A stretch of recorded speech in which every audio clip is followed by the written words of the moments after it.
for 70 fucking seconds. You can't die, Nate. Flex, I just started a day like this. I spent 20 on my fit. I spent just a hit. AMGB read that bitch. Watch that bang, that's where I live. Nigga, we not squashing that shit. Alright, hit my slime and build. What's up in your cup? Twitters put me up. Got tired of the tutor. So when I got a truck. And I'm rich as fuck. And I still fucked up. My clothes cost more than you make. Living life like King Tut. This is my best build to date. I promise. I say that only, it might be recency bias, but I started using this build. It's just a way better version of the melee build I used to have, and then I just have a lot of like more knowledge, if that makes sense, on Holiday. I've played way more since the very first time I made that build, so I think that accounts for a lot. So I want to try to cover absolutely everything I can to make it as clear as possible why I made everything, and then also go over some just, you know, general gameplay stuff. So first, I want to start off with why I made the melee build. My original build is still public. Still look it up. I think it's still good, and I still use it from time to time. But right now, I'm just having a lot more fun on my current one right now, which is this melee build. I based this a little bit off of kind of Abrams's melee build, loosely, because my friend plays Abrams. So I just kind of, you know, I know he gets close quarters, melee lifesteal, charge, stuff like that. But in general, these are just melee items. So So first I want to go over skill order and why. So first, I get bounce pad. People have argued in the past what to get first. Honestly, I don't care what you get first. Just make sure your upgrades are correct.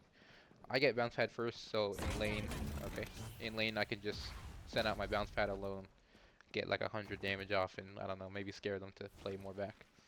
And then I get powder keg, and then I get crack shot. But your skill order in game, it's also listed right here in the build. It's gonna be 1 point into bounce pad, and then a point into lasso, because it's going to give you way more damage on that, and it's also going to be able to proc burst.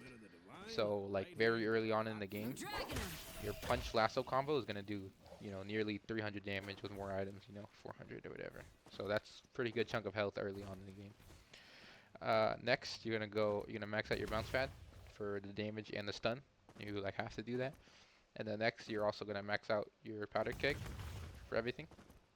And now this is like kind of a split. I'm thinking about making a different build that has an emphasis on the crack shot. Same exact build, but maybe just a couple different gun items just for crack shot damage. But I've definitely gotten way more value out of my lasso than the crack shot using this build. So what I'm gonna recommend is you max out your lasso for the duration and the cooldown, and then pour all the other points into here. That's just what I found the most has success, but I know I'm still playing around with this build. So everything I put here is kind of labeled, like you can just go left to right, but you know, it don't really matter. Like just get what you want. But I have everything here for a reason. Charge is here for an extra bounce pad and an extra powder keg. Melee life steals here is really good early on game because you get more damage for your melee, and then obviously you get some life steal from it. Great. Burst is going to be really good for early kills. They don't matter as much in the game. Like I'm talking about like 3-4 minute kills don't matter as much as like 6-7 minute kills, but still there. And it's just more damage. Close quarters is gonna be good because you're kind of using your pistol as a shotgun, but in the like sense that when you land on your combo, you're gonna be spamming them with your gun after you melee them, so you're in close proximity. Uh, that's kind of how I'm treating this build, treating her gun if it were like a close quarters weapon. Still does great at long rangers, but close quarters is gonna help with your melee as well. But just good to have. Extra stamina is needed for Holiday. She starts off with 2, you need 3, but later we're gonna get 6. Spirit Strike is a pretty important thing that I want to go over. Spirit Strike, it reduces their resist on spirit damage. Now, usually I would pick a Mystic Vulnerability for this, but in this build I just don't have it because I don't find any space. Could be good, but I'm not using it. But they both apply the same spirit resist reduction, which is 12%. But for this to happen, obviously you need to do a melee. So for this to work in the midst of your combo, um, before you hit the ground, you're gonna want to throw your melee or throw your bomb and then light melee it. Your light melee will hit them and then it'll reduce their spirit. What should I call it? Their fucking spirit defense. So when you do that, it'll do increased damage. You just have to make sure to do it closer to them. But the bad thing is, if you don't have stun, they can parry it. And even if you do have stun, if you melee before you touch the ground, which is what you're supposed to do technically, because you can only do it when it's in air, they can still parry it. But it's gonna be difficult, and I've never been parried like that. What I've mainly been parried off of is when they come out of the stun, because I'm going for a melee. Um, if you're not close enough, like if you're this far, it's gonna take longer for your melee to travel, and they will be able to get a parry off. But if you're close enough to them, you'll be able to melee them before they get back up. And if that's a problem, you have to get superior duration to make it longer. Like let's say they have debuff reducer or whatever, you're gonna have to get this. But that's later. Next, I got sprint boots. I've been thinking a long time to do something different with the slot, but it's for me it's just super hard to play Holiday without these sprint boots because I feel like she becomes one of the best movement characters in the game. I mean, I think she already is, but she becomes like just great at traversing the map when you're out of combat with these. Because as soon as you put a bounce pad down, you land with that level 1 upgrade, you're gonna go fast as shit. So you could, rotate to a fight really easily. So I've kept it there since my last couple builds. It might get taken out in the future build, but for now, I keep this here. Melee charge is going to be essential. I'll show you later with Colossus, but it's also just essential for that extra ammo and the more damage that you're going to get from it. Cold Front is also essential because it's going to be used within your combo right before you land. You're going to throw out a Cold Front. Our Heal Bane is here as well because this build, as opposed to my other build, has way less healing, like Spirit Lifesteal. So up until you get Leech, you're not going to have a lot. So that's why I like Heal Bane a lot, because when you get that kill on a hero, it's going to be a fuck ton. And the healing reduction is really good when you're fighting like a hero like Yamato or something, or someone who does have a lot of Spirit Lifesteal or whatever. So the healing reduction is great. I have Berserker here, just because, in the middle of the fights, it's going to help a lot.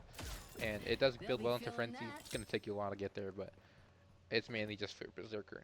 If you think you can get something else rather than Berserker when you're around, late game, you can go ahead and sell it. But I think Berserker is really good, and I think you'll get up a lot of stacks when you're in the fight and you're playing it properly. Soul Strider's here because it does give minimal lifesteal, but you'll be surprised at how much you heal just from Soul Strider alone. But also you just need it for that spear amp you get on them. So the goal hopefully is right before you land, you shoot them a couple times, and then you'll get that spear amp from Soul Shredder. That's the main reason it's there. Torrent Pulse is here. Obviously, most of this stuff is new, but Torrent Pulse was never in the old melee build.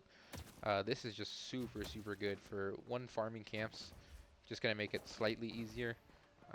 You're already pretty good at clearing camps this holiday, but if I'm killing this guy, he's passively gonna take damage.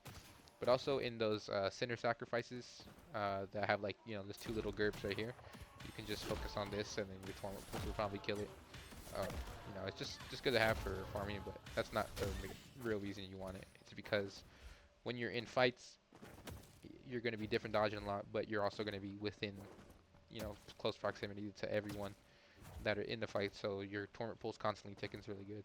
It's also good when you're running away from someone and there's no other choice but to fight him. You'd be surprised at how much Torment Pulse can tick in 10 seconds.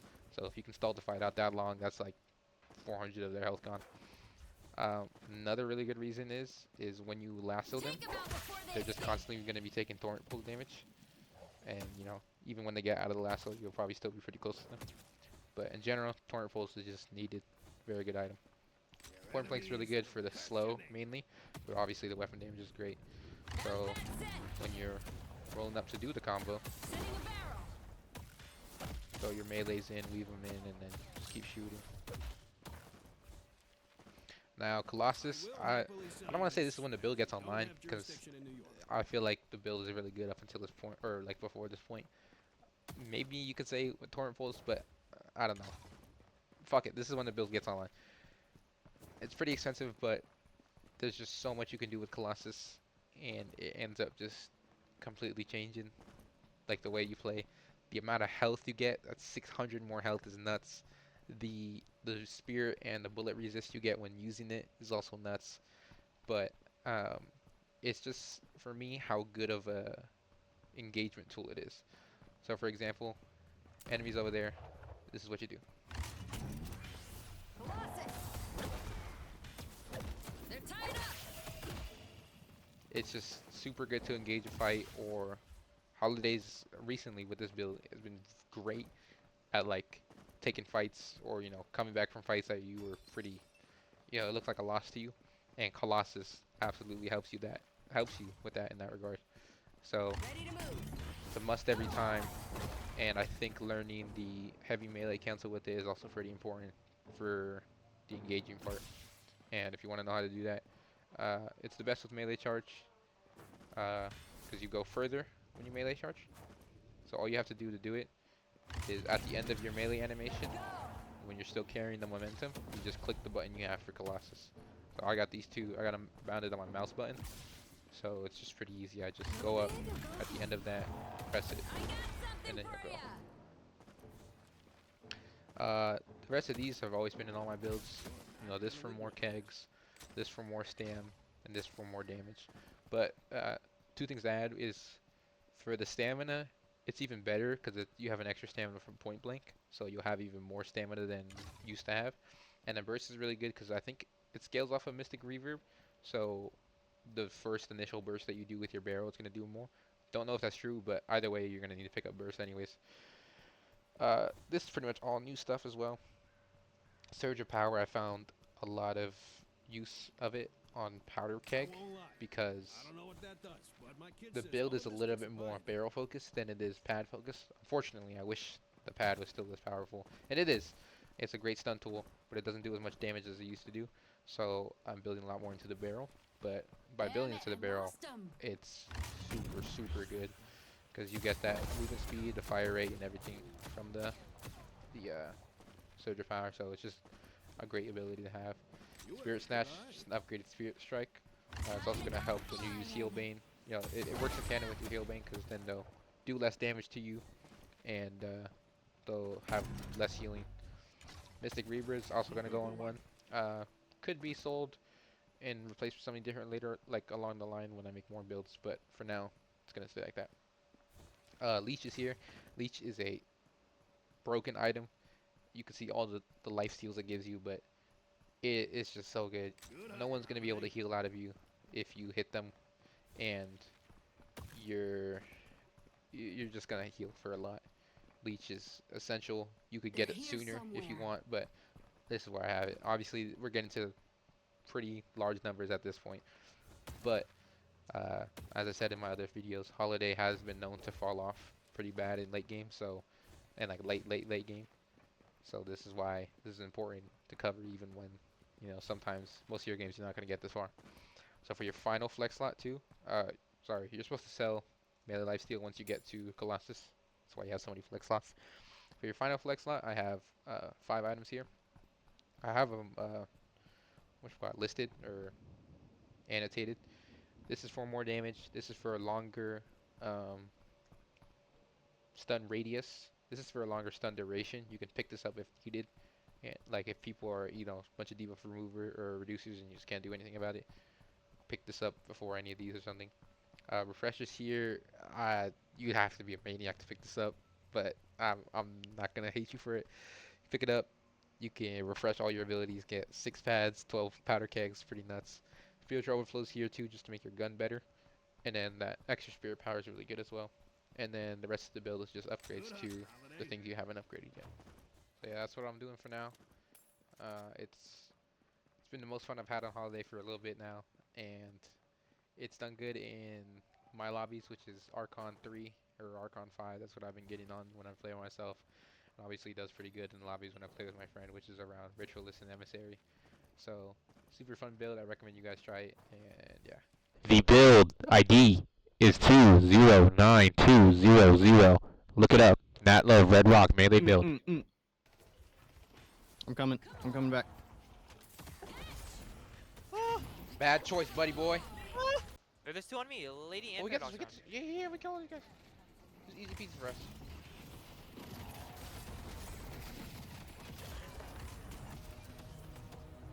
There's 3 on me, there's 3 on me.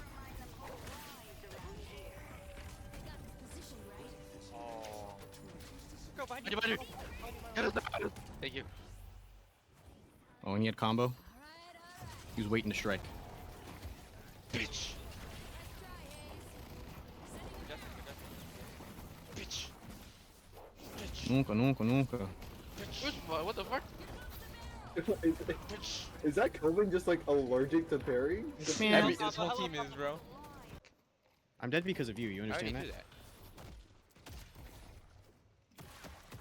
I mean, you get that, right? Ready? Right, Nate? It's okay, we traded. I saw the masterpiece. You're good, buddy. Speed boosts. Nice.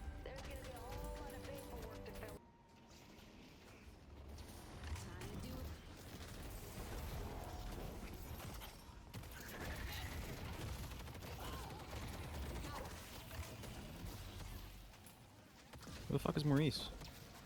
Is he dead? Oh, nice.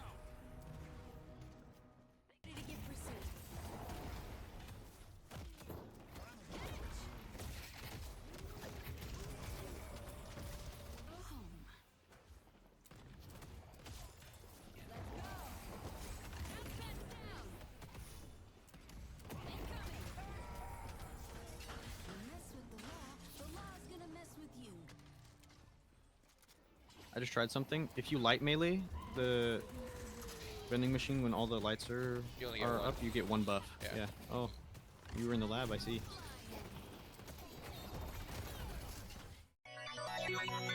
It's just you and me tonight. Let's leave it all behind. Oh, and she want it all. And she want